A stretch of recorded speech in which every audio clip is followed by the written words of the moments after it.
Good morning, folks. We've got a number of items to hit today. There's a meteor shower this weekend, and we've got 3 discoveries on Jupiter, an amazing eye candy from space.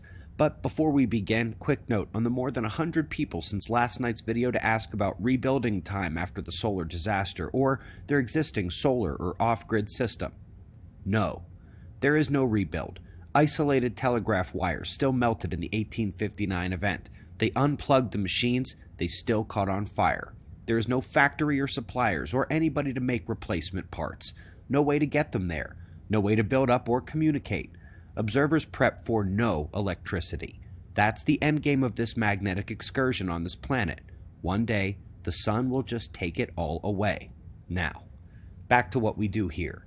Let's get started at spaceweathernews.com, and we find the last 24 hours on our star with numerous pops that did not produce CMEs, but sure signal the sun's intentions moving forward. The active regions are getting more complex and are beginning to dominate the southern hemisphere of our star. Small X-ray events are the bright points on this darkened 131 angstrom view. It's plasma accelerated in the arching fields above the sunspots. Solar wind here, and it is calm. A trailing, slow wave in the CME stream arrived around lunch yesterday and was barely more intense than the ambient stream. KP, settling into calm, quiet green, bottom right. Folks, if you get a chance to look up this weekend, the nighttime could bring a strong showing of the Geminid shower. Some years are better than others. This one could have upwards of 100 fireballs an hour. Link to the meteorshowers.org Geminid display is in your list of links today. We are moving on to Jupiter. We begin diving into a pluming storm on the gas giant, finding a mushball of ammonia and ice agglomerating and falling down through the cloud, heating, breaking apart, and readying to start the cycle over again. Mushball hail on Jupiter. We have more confirmation that the interior of Jovian superstorms rotate the opposite way of the peripheral clouds. These do scream shelled current and field setups of an atmospheric electric circuit. And lastly, at Zeus, there's a tremendous lack of water vapor in the darkest brown bands near the equator. For some reason, it's an atmospheric desert there, dry as can be. Folks, you may have heard the recent news about a 27 million year extinction cycle. The short version is this.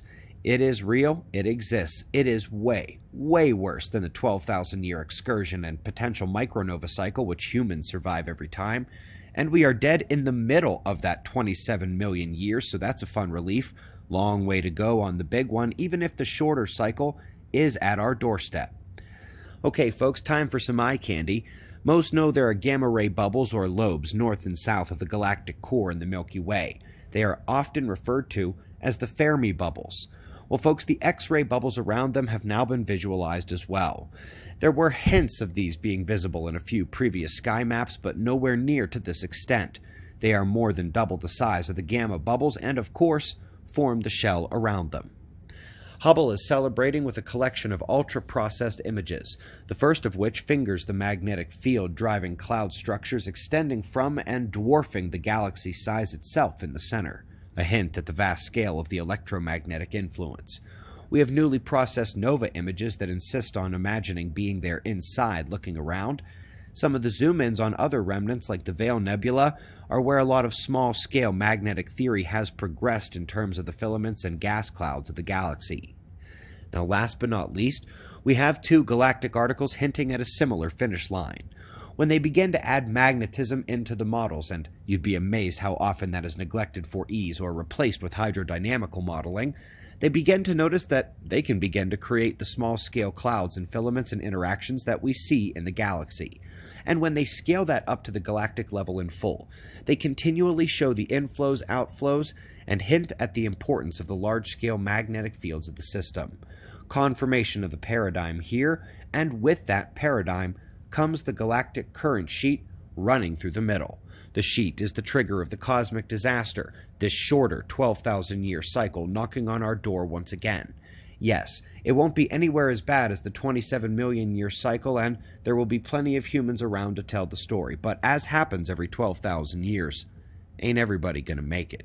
We greatly appreciate your support. We've got Earth wind maps and shots of our star to close. Subscribe because there's much more to come.